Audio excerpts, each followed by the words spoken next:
Real life परिवार की ओर से आप सभी को सादर प्रणाम। दोस्तों, इस वीडियो में हम बात करने वाले हैं विचार की प्रक्रिया के बारे में। जो हमारे मन में लगातार थॉट्स, विचार चलते ही रहते हैं।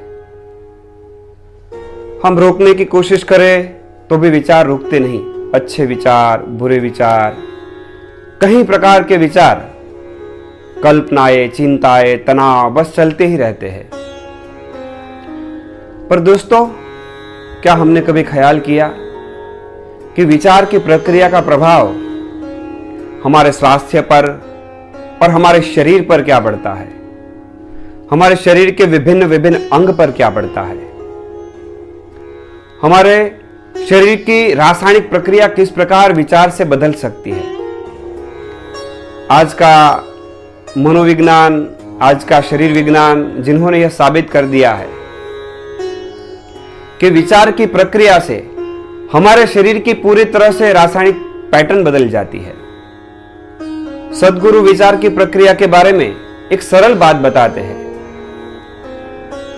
कि जब हम किसी फूल के बारे में सोचते हैं तब हमारी रासायनिक प्रक्रिया अलग ढंग से काम करती है, और जब हमारे मन में किसी शेर के बारे में ख्याल आता है, शेर के बारे में सोचते हैं, तब हमारी रासायनिक प्रक्रिया अलग ढंग से काम करती है।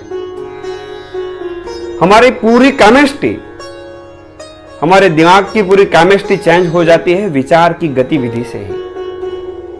जो हमारे दिमाग में विचार पनप रहा है वह हमारे शरीर पर दवा का भी काम कर सकता है, हमारा इलाज भी बन सकता है, और हमारे शरीर पर रोग का, बीमारी का और जहर का भी काम कर सकता है। यह शरीर में ऐसी कोई व्यवस्था नहीं है। पूरी तरह से आप ख्याल रखो यह शरीर का, बिल्कुल बेहतर ढंग से।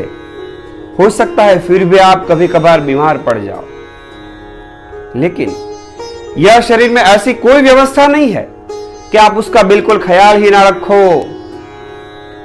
किसी भी प्रकार उसमें कुछ भी खाते रहो, कुछ भी पीते रहो, किसी भी प्रकार चिंता, तनाव करते ही रहो, और शरीर 100 साल तक बिल्कुल स्वस्थ रहे, ऐसी बिल्कुल प्रक्रिया नहीं।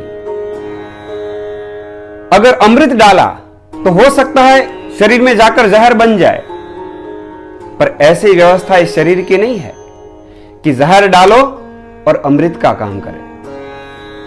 मेरे कहने का अर्थ यही है, जितने आप तनाव भरे विचार भीतर पैदा करोगे, जितने आप चिंता भरे विचार भीतर पैदा करोगे, जितने आप घृणा भरे, ईर्ष्या भरे, अहंकार भरे, इस प्रकार के विचार अपने मन में पैदा करोगे, उतनी ही आपकी शरीर की केमिस्ट्री बुरी से बुरी होती चली जाएगी।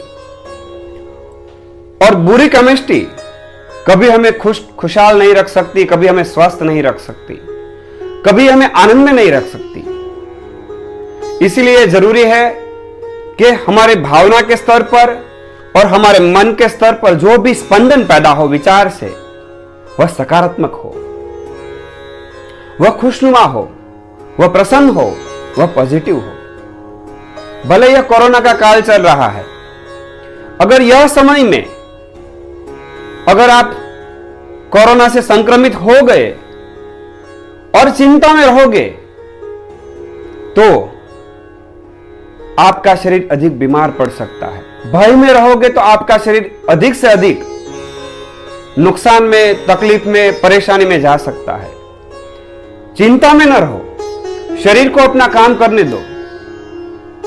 सारी दुनिया आज जानती है, पूरा विज्ञान आज जानता है, पूरा साइंस ये कहता है कि यह बीमारी की कोई दवा नहीं है।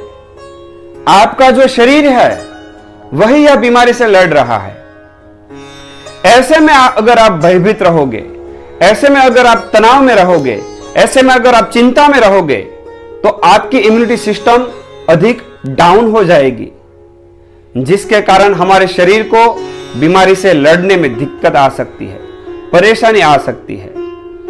तो ज्यादा से ज्यादा आनंद में रहो, ज्यादा से ज्यादा खुशी में रहो, पॉजिटिविटी भीतर रखो, हिम्मत ना हारो। कुछ भी हो जाए, कैसा भी हो जाए, हौसला कभी हमें हारना नहीं चाहिए। हमें भीतर से बुलंद रहना चाहिए। वह बुलंद विचार का प्रभाव हमारे शरीर पर, शरीर के हर हिस्से पर, शरीर के अंग उपांग पर अवश्य पड़ेगा। इसलिए मेरी आप सभी से गुजारिश है, अब चिंता में बिल्कुल ना रहो। आप ध्यान करो, आप योग करो, आप प्रसन्न रहो, आप भोजन में ख्याल रखो, ताकि हमारा शरीर भी भीतर से स्ट्रांग बने, मजबूत बने और हमारे विचारों की प्रक्रिया भी सकारात्मक बनने लगे। इतना ही। प्रणाम।